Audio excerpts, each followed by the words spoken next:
Vamos começar então o nosso módulo sobre polarização. A gente já está no penúltimo módulo do curso, faltam só poucas aulas. Basicamente, a gente pode definir polarização de forma bem simples, dizendo que é a direção de oscilação do campo elétrico. A gente define em relação ao campo elétrico porque, de novo, só lembrando, a amplitude do campo elétrico é muito maior que a amplitude do campo magnético numa onda eletromagnética, certo? A gente escreveu o campo elétrico várias vezes aqui, nessa forma, um Y chapéu, ou um X, enfim, uma direção perpendicular àquela direção de propagação que aparece no cosseno de Kz menos ωt. Isso daí é uma onda que a gente chama de linearmente polarizada na direção Y, ou seja, a ponta do vetor campo elétrico ele vai descrever uma linha ao longo do eixo Y com o passar do tempo. De forma geral, a gente pode ter que esse campo elétrico ele oscila numa direção qualquer, desde que essa direção esteja no plano perpendicular à direção de propagação da onda, certo? A onda a gente está tratando aqui é onda não guiada, então ela vai ser uma onda transversal. O campo elétrico e magnético são perpendiculares à direção de propagação. Então a gente pode escrever de forma mais geral possível um x chapéu vezes uma amplitude cosseno de Kz menos ωt mais um y chapéu. Aqui pode ser uma amplitude diferente, tá? Cosseno de Kz menos ωt mais delta. Então, colocando essas amplitudes diferentes e colocando uma diferença de fase entre as componentes no eixo x e no eixo y, no caso uma onda se propagando no eixo z, a gente pode construir vários tipos de polarização, que é o que a gente vai estudar agora. Okay? Então, só mudando essa diferença de fase e essa relação entre as amplitudes, a gente vai construir todos os tipos de polarização que a gente vai estudar aqui. Então, vamos começar com o tipo mais simples, que é a polarização linear. Na polarização linear, a gente vai ter um delta, uma diferença de fase, que é NP, com N igual a 0, 1, 2, 3 e assim por diante. Então, eu vou escrever o campo elétrico na direção x e o campo elétrico na direção y dessa forma aqui. Eu vou pegar a formulação exponencial complexa só para dar uma variada, mas facilita um pouco a conta para a gente também nesse caso. Então, eu vou ter uma diferença de fase ali de n vezes π aqui na exponencial complexa relativo ao campo na direção y. Então, eu vou tirar essa exponencial complexa do nπ, porque eu sei que e elevado a inπ, ou e elevado a ip, é menos 1. Então, isso aqui vai me dar um menos 1 elevado a n. Então, eu posso reescrever, pegando a parte real, eu reescrevo o meu campo na direção y nesse formato aí.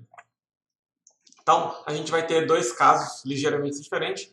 Se o n for par, então eu posso reescrever o campo elétrico, a componente y do campo elétrico desse formato, que é basicamente uma equação de uma reta, onde o coeficiente angular é a amplitude de y sobre a amplitude de x. Então, y é igual a E0y sobre E0x vezes Ex. Então, eu tenho a tangente de θ é igual a essa razão das amplitudes. Aqui é esse ângulo θ. É o ângulo que a direção de oscilação do campo elétrico vai fazer com o eixo x. Então, ao invés de eu ter uma polarização linear no eixo y ou no eixo x, eu posso ter que ela faz um ângulo qualquer ali, com um ângulo θ com o eixo x. Se as amplitudes forem iguais, esse tangente de θ vai dar 1, então esse θ vai ser 45 graus, mas aí ele pode variar nesse quadrante aí, entre quaisquer valores. Se o n for ímpar, então aquele menos 1 elevado a n vai dar menos 1 e não mais 1. Eu só mudo a equação da reta para isso daqui, eu tenho coeficiente angular negativo, ou seja, essa direção de oscilação do campo elétrico vai estar no quadrante 2 e 4, ao invés de estar no quadrante 1 e 3. Isso é a única coisa que muda. O outro tipo de polarização que a gente tem é a polarização circular. Como que eu consigo uma polarização circular? Delta vai ser nπ mais π sobre 2. E aí eu tenho que, para ela ser circular, eu tenho que ter as amplitudes em y e em x iguais, tá certo? Tem que ser a mesma amplitude da componente y e da componente x. Então eu vou escrever os campos, o campo x eu não vou mudar, vou deixar igual, e eu vou escrever o campo y dessa forma aqui, onde aparece, então, nπ mais π sobre 2. De novo, eu vou separar essas partes. O nπ vai dar um menos 1 elevado a n, a gente já sabe disso. E aí eu vou ficar com cosseno de K escala R menos ômega t mais π sobre 2. Bom, cosseno de θ mais π sobre 2 é igual a menos seno de θ. Então, por isso que ficou esse menos 1 aí, vezes seno de Kz menos ômega t. Lembrando que o campo X vai dar um cosseno de Kz menos ômega t. Então, eu vou juntar aqueles menos 1 ali, então vai ficar menos 1 elevado a n mais 1, seno de Kz menos ômega t. O módulo, né, do campo vai ser a raiz de Ex mais Ey, vai dar o E0, que eu vou chamar de E0 aqui. E a tangente de θ, né, a razão entre o campo Y e o campo X, agora vai ser uma coisa que não é constante. Então vai dar um menos 1 elevado a n mais 1 tangente de Kz menos ômega t. Né? Então, só reescrevendo aquele último resultado aqui. Certo?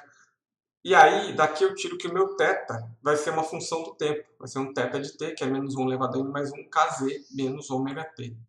Se eu fixar uma posição Z, né, um plano Z, que nem a gente fez para olhar a polarização circular, ou a polarização linear, eu vou ter um θ, que é um θ0 menos 1 elevado a n vezes ômega t. Então, a ponta do campo elétrico, né, ele vai fazer, né, o campo elétrico resultante vai fazer um movimento circular uniforme. Então, se eu parar num plano Z e olhar só em função do tempo, o campo elétrico vai estar fazendo um círculo. Então, a gente tem um desenho aqui para facilitar. Então, eu tenho aquele mesmo θ de t, só aquele mesmo ângulo θ com relação ao eixo x, só que agora ele varia no tempo. Então, essa linha pontilhada representa a trajetória da ponta do vetor campo elétrico. A gente está descrevendo isso como uma soma de x e y, né? Só que eles têm uma diferença de fase de π sobre 2. Então, quando um é máximo, o outro é mínimo. Quando um começa a aumentar, o outro começa a diminuir. Então, isso aqui vai fazer um movimento uniforme.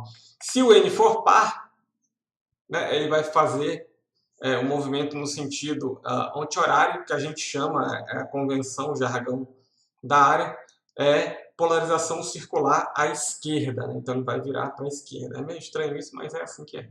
Se o n for ímpar, vai ser a polarização circular à direita. Então,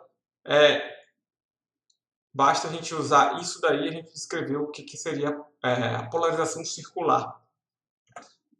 Para a polarização elíptica, aqui eu vou chamar aqui de polarização elíptica simples, basta você ter a mesma diferença de fase, só que agora as amplitudes, né, na direção y, na direção x, ou na componente x, na componente y, são diferentes. Então, ao invés do vetor descrever um círculo, ele vai descrever uma elipse. Né? Aqui no caso eu fiz o EY menor e o EX maior. Isso pode também, não precisa ser certinho, assim, a gente pode ter um ângulo alfa do eixo maior da elipse, certo? Com relação ao eixo x. Então eu posso ter essa elipse torta. E eu posso ter também o caso geral, que é uma polarização elíptica geral, né, que não é a simples, que é quando tem uma diferença de fase, que pode ser qualquer coisa, né, entre as componentes x e y. E aí, nesse caso, a polarização elíptica não só vai ficar assim, como ela pode ser que ela gire no tempo. Essa elipse, ela gira no tempo. Então, mesmo fixando um plano Z, a ponta do vetor campo elétrico vai descrever uma elipse que não é fixa no tempo. Essa elipse vai mudando de sentido, de direção, né? O eixo maior dela vai transladando no tempo. E para polarizações que giram, né, o vetor ele vai girar não só se a gente fixar o tempo, não só se a gente fixar o z, mas se a gente fixar o tempo também e olhar ao longo da posição z. Então, se eu parar o tempo e olhar ao longo da posição z, eu vou ver que o campo elétrico, para cada ponto mais próximo, ele vai estar girando no espaço também. Assim como a gente tem uma oscilação, né, no tempo e no espaço, a gente vai ter um giro no tempo e no espaço. Né? Lembrando aquela expressão para o ângulo θ, ele era um Kz menos ômega t. Né? Então, se eu fixar o tempo e olhar para o z, ele vai estar variando também no z. Né? Então, aquela polarização circular vai parecer tipo uma hélice, né, no tempo. Vai parecer tipo uma molécula de DNA, sei lá, alguma coisa assim. Como que eu descrevo uma onda não polarizada? Então, eu posso, de forma matemática, escrever como se fosse uma soma, uma superposição de ondas linearmente polarizadas com uma diferença de fase aleatória. né? Então eu vou pegar assim, o campo elétrico no X vai ser um E0x I mais um cosseno de Kz menos ômega t φ I, onde essa fase e essas amplitudes E0x I são aleatórias, então eu vou somando para vários I's. A mesma coisa para o eixo Y, tá? Esses φ I não são o mesmo, que eu posso botar uma outra letra. Essas fases não precisam ser a mesma, é uma coisa completamente aleatória, mas eu posso escrever a partir desses dois somatórios.